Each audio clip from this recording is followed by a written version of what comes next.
Muy buenos días, muy buenas tardes o quizás muy buenas noches, estimado oyente, según sea la hora y el país donde se encuentre escuchando este nuevo programa.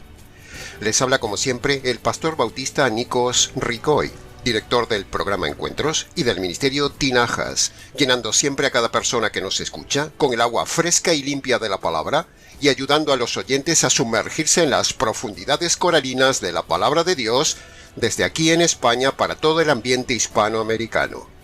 Como siempre, muy bienvenidos una vez más a todos y muchas gracias por estar ahí atentos a nuestro nuevo programa Encuentros.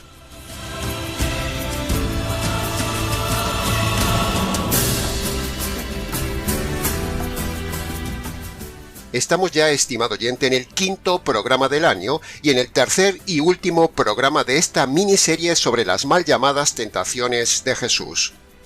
El punto central y más importante que hemos repetido en esta serie es que Jesús nunca fue tentado, sino que Jesús fue probado para demostrar que Él era el Mesías. Decir que fue tentado es una mala traducción del griego. La traducción debería decir probado.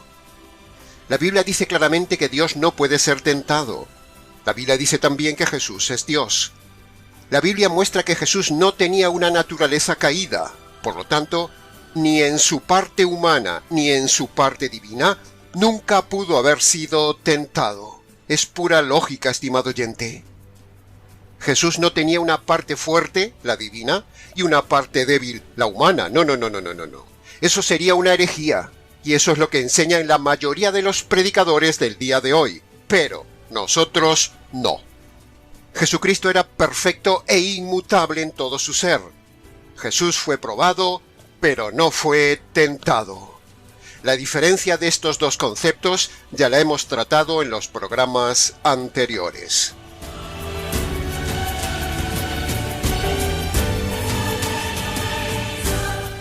Cuentan las hemerotecas y las crónicas de la historia de los conquistadores españoles en América que, cuando el conquistador español Hernán Cortés se reunió con el emperador Moctezuma en su encuentro en el año 1519, el emperador azteca llegaba con todo su séquito al encuentro del conquistador, y en ese séquito había también una especie de sacerdote del dios Tlaloc, dios azteca de la lluvia.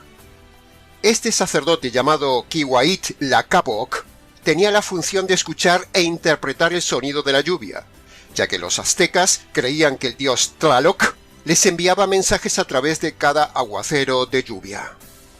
Así que este Quihuaitl-Lacapoc llamó poderosamente la atención de los soldados españoles, que lo veían siempre presente en los encuentros entre el emperador Moctezuma y Hernán Cortés. Pero lo veían ensimismado, lo veían como ajeno a la conversación y lo veían escuchando el ruido de la lluvia. Tanto les sorprendió a los soldados el papel y la abstracción de este sacerdote, que acabó siendo el centro de las burlas de los soldados, que le apodaron el que oye llover. Y así, con el paso del tiempo, esto de oír llover pasó a formar parte del actual refranero español que dice como quien oye llover. Es decir, alguien presente en una conversación pero indiferente a ella, como centrado en otra cosa, alguien que le resbala lo que le están diciendo, alguien que no le afecta para nada lo que está escuchando. De la misma manera, estimado oyente, el encuentro entre el Señor Jesús y el diablo con sus insinuaciones fueron para el Señor Jesús como oír llover, o sea, no le afectaron para nada.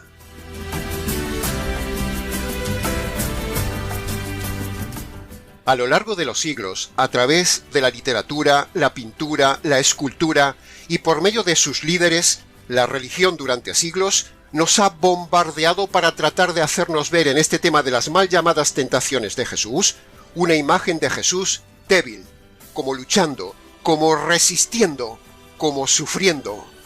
Mírelo en pantalla.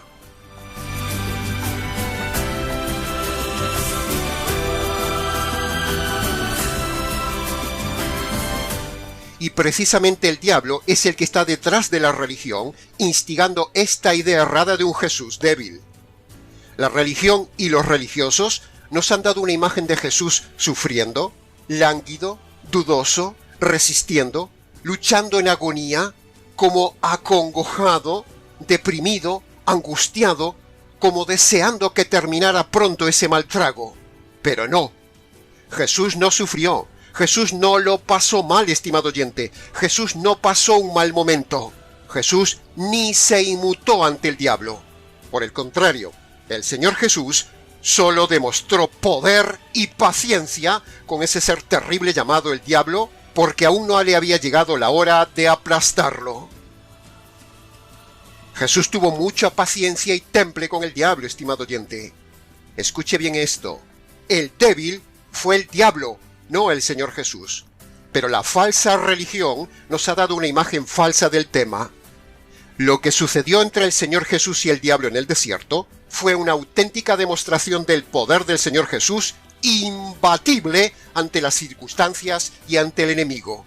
Cuando en cambio, los errados pastores del día de hoy muestran esta circunstancia en el desierto como un acto de debilidad del Señor Jesús, pero nada más lejos de la realidad. Para demostrar lo que decimos, hemos tomado en la red unos predicadores al azar que predican este tema. Así que escuche bien a continuación, escuche con atención tan solo 3 ejemplos de lo que decimos. 3 ejemplos de los falsos líderes de la religión que han sido engañados por el mismo enemigo para dar una imagen débil del Señor que no es correcta. El primer audio que usted escuchará es nada menos que el de un obispo católico romano. El segundo audio es el de un famoso calvinista reformado.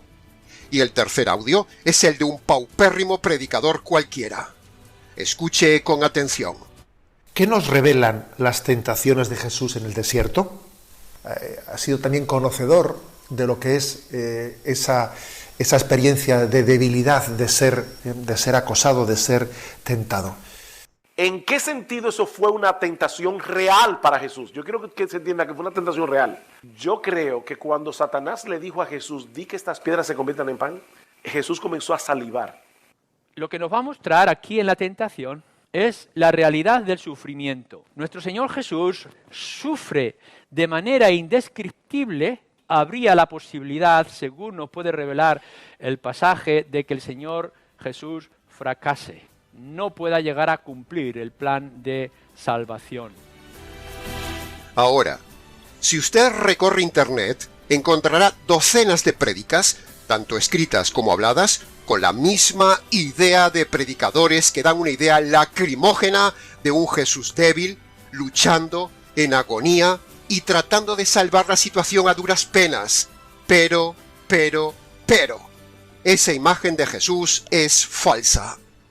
Precisamente, cuando un predicador enseña sobre las mal llamadas tentaciones de Jesús, esa prédica es un filtro para que usted vea qué tipo de pastores son y qué concepto tienen estos pastores del Señor Jesús cuando predican de este pasaje del desierto.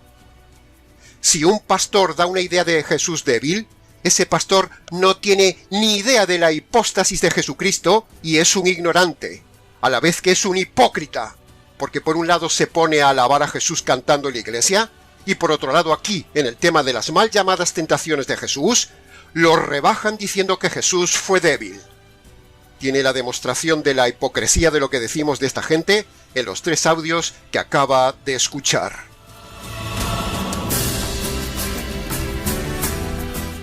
Como el enemigo no pudo inmutar ni derrotar en lo más mínimo a Jesús en el desierto, ahora y en venganza, usa la religión y sus líderes para pretender dar una idea de Jesús débil que nunca tuvo en el desierto.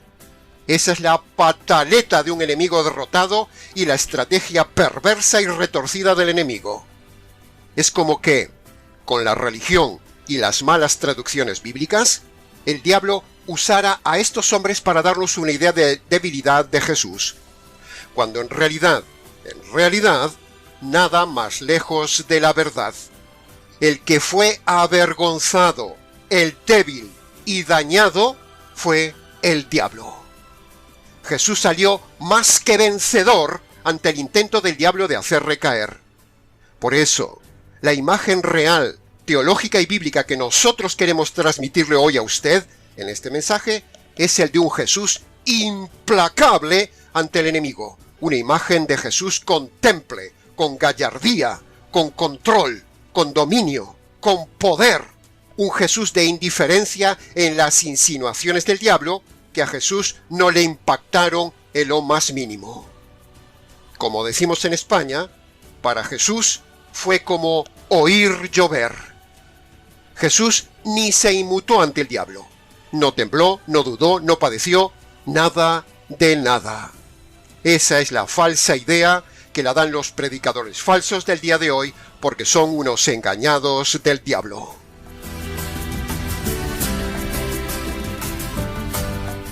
Jesús fue siempre victorioso, estimado oyente. El Señor Jesús nunca dejó de ser poderoso, nunca. Simplemente fue paciente con el diablo en el desierto. Aún no había llegado la hora de aplastarlo. El diablo fue muy arrogante y necio, porque no se dio cuenta que, por cada intento contra Jesús, estaba añadiendo más pecados y más condenación para sí mismo. El diablo en el desierto inició su derrota y su vergüenza. El Señor pudo haber aplastado al diablo en el desierto tan solo con un soplo de su boca, estimado oyente. Lo pudo haber lanzado desde ahí directamente al mismo infierno. Pero el Señor Jesús, en su paciencia, esperaría el momento oportuno establecido por el Consejo del Trino Dios para vencerlo definitivamente en el Calvario y luego enviarlo al tormento eterno, como dice Apocalipsis.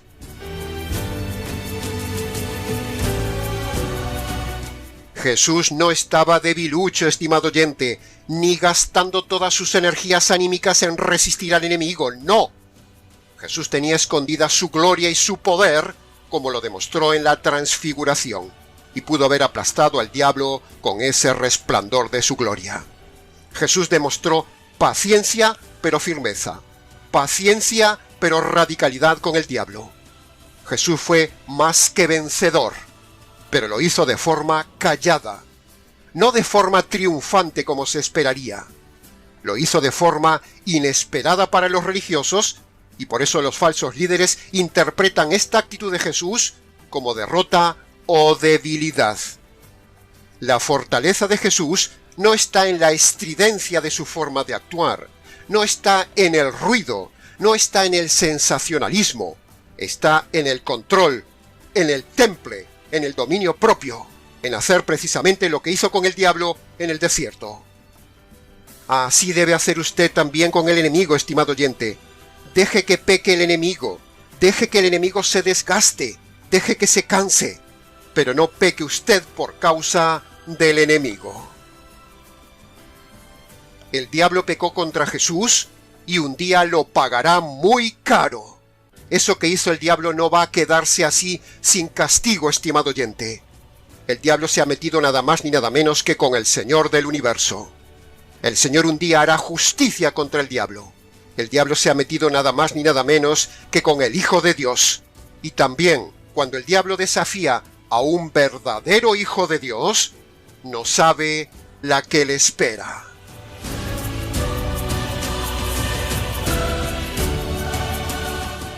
Dice 2 de Tesalonicenses capítulo 2 versículo 8.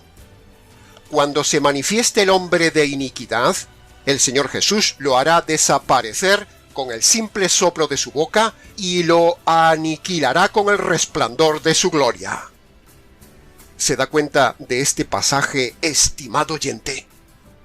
El mismo Jesús de este pasaje es el mismo Jesús del desierto. O sea que pudo enviar al diablo con un soplo de su boca y con un resplandor de su gloria al mismo fondo del infierno. Pero Jesús no lo hizo.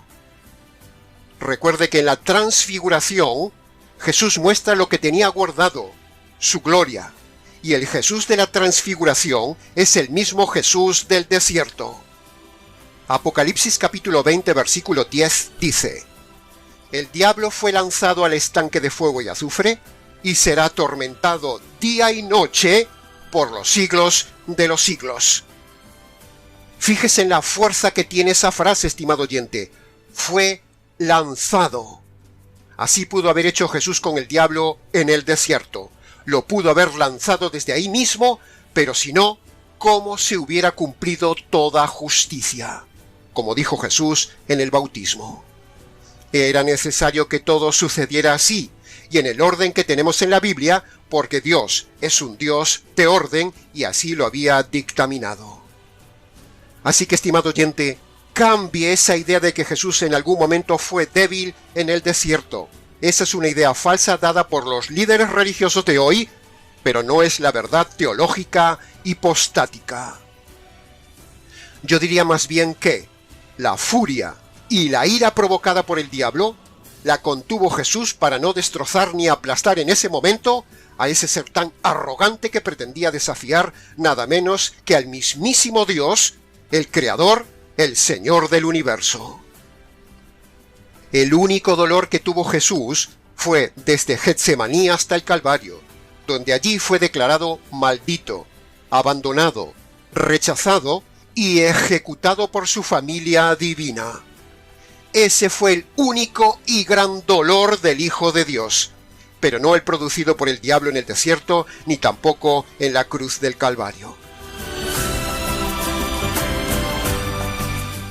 Si el encuentro con el diablo en el desierto hubiera impactado en lo más mínimo en Jesús, Jesús hubiera quedado desacreditado por débil. Por lo tanto, el encuentro con el diablo fue para demostrar más bien la debilidad del diablo, y en cambio mostrar el poder del Señor Jesús. En realidad, si lo vemos objetivamente, el derrotado desde el inicio fue el diablo. Ese es el enfoque y ángulo que debemos enseñar a la gente, estimado oyente, no el enfoque falso de los predicadores falsos del día de hoy que muestran a un Jesús débil.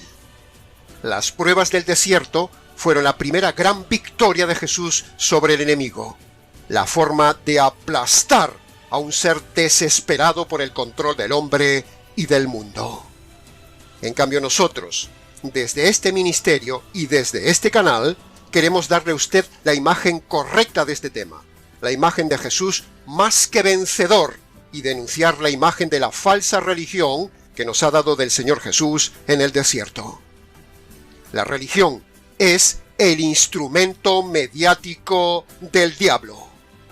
Así que tenga cuidado, estimado oyente, dónde está usted metido, porque si en su iglesia le han enseñado una imagen de Jesús débil, flojo, sufriente, agónico en el desierto, como hemos mostrado en los 3 ejemplos de predicadores que hemos dado antes, entonces salga ya de esa iglesia, porque ese pastor e iglesia que predica un Jesús débil son parte de la religión falsa que ha rebajado al Señor a la categoría de un ser humano normal y débil que pasa tentaciones. Pero eso es falso. Jesús fue, es y será siempre glorioso, perfecto, inmutable, poderoso. Jesús es el mismo ayer, hoy y por los siglos. Así lo dice la palabra de Dios. Así que cuídese, señor pastor, de pecar contra el Señor diciendo que Jesús fue débil en el desierto. Cuídese, estimado oyente, de ser cómplice de estos predicadores y del diablo. Por eso, siempre denunciamos constantemente las religiones y las iglesias falsas desde este canal.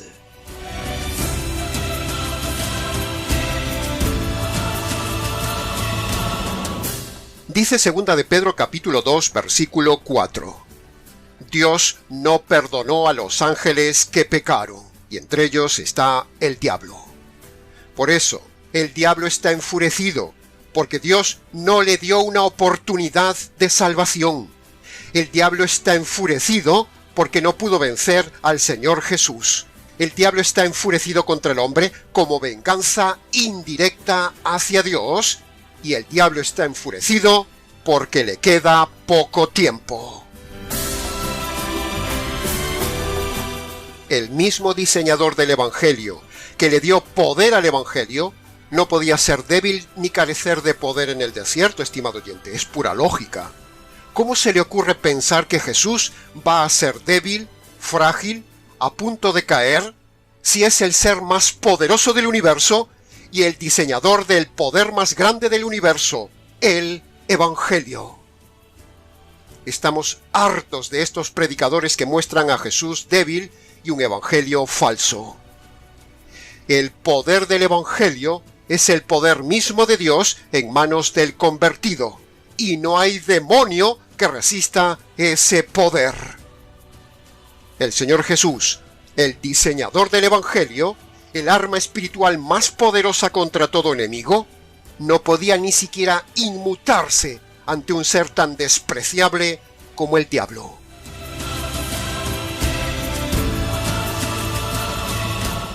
Nosotros honramos y exaltamos al nivel más alto a nuestro Señor Jesús, el vencedor, por lo que hizo en el desierto y por lo que hizo en el Calvario.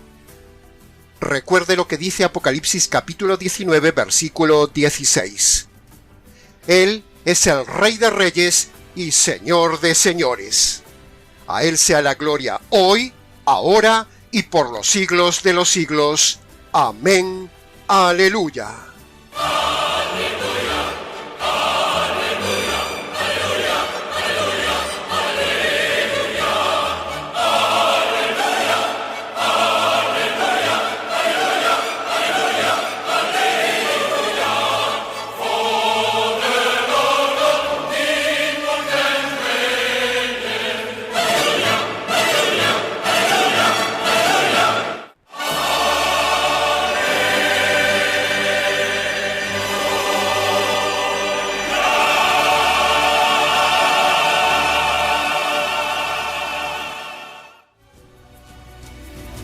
Ahora, habiendo dicho todas estas verdades en estos 3 programas, ¿no tendría sentido cerrar esta miniserie sin redirigir el mensaje hacia el Evangelio? Punto número 1. Para que usted tenga el poder del Señor Jesús para derrotar al enemigo. Punto número 2. Para que usted sea limpiado de sus pecados que lo debilitan ante el enemigo. Punto número 3. Para que usted pueda vivir una vida cristiana en victoria ante el enemigo. Y punto número 4. Para que usted pueda estar un día en el reino material de los cielos, donde no habrá maldad ni enemigo, usted necesita convertirse por medio de las 2 condiciones del verdadero Evangelio del Señor del Evangelio.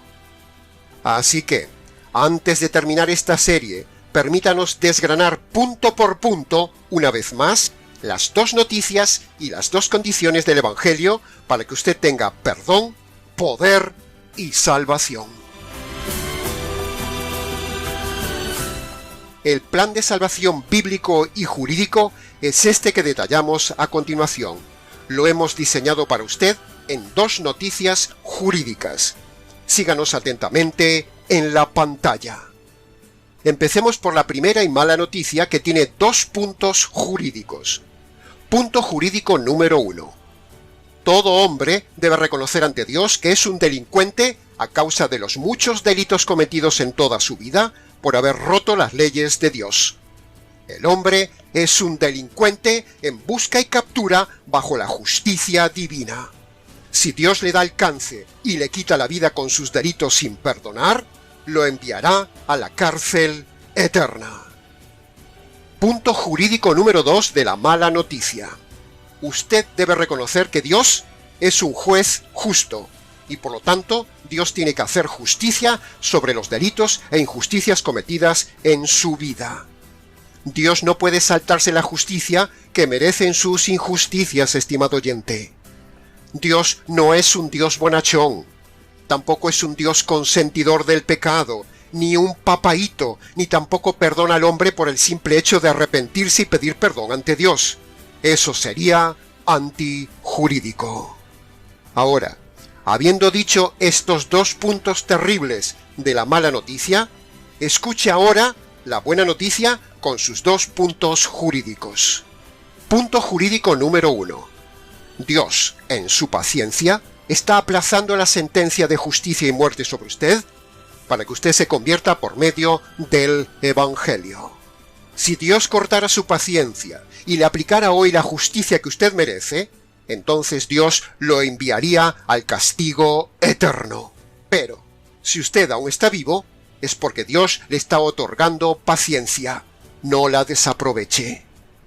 Punto jurídico número 2 de la buena noticia.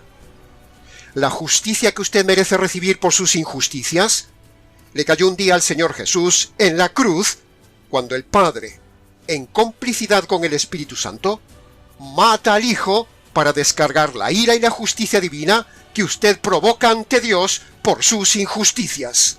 Este es en sí el Evangelio que usted debe recibir. Ahora, habiéndole mostrado el verdadero Evangelio, escuche también esto. Aunque Dios ya descargó sobre su Hijo la justicia que merecen sus delitos, eso no lo perdona a usted automáticamente de sus pecados, sino que Dios le manda a usted y a todo hombre que obedezca dos condiciones jurídicas indispensables para que Dios perdone sus pecados y los salve.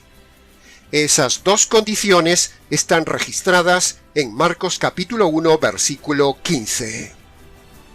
Primera condición jurídica. Usted debe reconocer ante Dios sus pecados pasados y debe abandonar sus pecados presentes. Estas son las dos partes del arrepentimiento, que es la primera condición. Segunda condición jurídica. Usted debe reconocer ante Dios que la justicia divina que usted merece recibir por causa de sus injusticias le cayó un día al Señor Jesús en la cruz. Y ahora usted debe apropiarse de esa justicia por medio de la fe. Estas son las dos partes de la segunda condición. Así que, le invitamos, estimado oyente, a que obedezca hoy esas dos condiciones que el Señor Jesús manda a todos los hombres en Marcos capítulo 1, versículo 15. Nuestra sugerencia, estimado oyente, es que vaya a su habitación, cierre la puerta. Si puede y su salud se lo permite, póngase de rodillas delante del Dios que usted ha ofendido toda su vida. Descálcese en señal de reverencia, como le dijo un día Dios a Moisés. Y allí, en sus palabras, haga memoria de sus pecados pasados, reconózcalos de forma concreta ante Dios y abandónelos para siempre. Esa sería la primera condición que la Biblia llama el arrepentimiento. En la descripción del vídeo le dejamos una lista de pecados que pueden ayudarle a recordar los suyos. En segundo lugar, obedezca la segunda condición. Reconozca ante Dios que usted merece recibir la justicia divina por sus delitos. Pero reconozca también que esa justicia le cayó un día al Señor Jesús en la cruz. Esta sería la segunda condición que Dios le pone.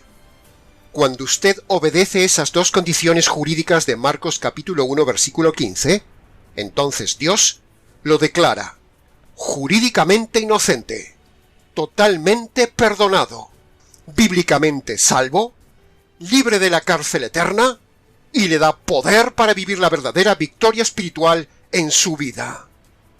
Esta sería la verdadera conversión.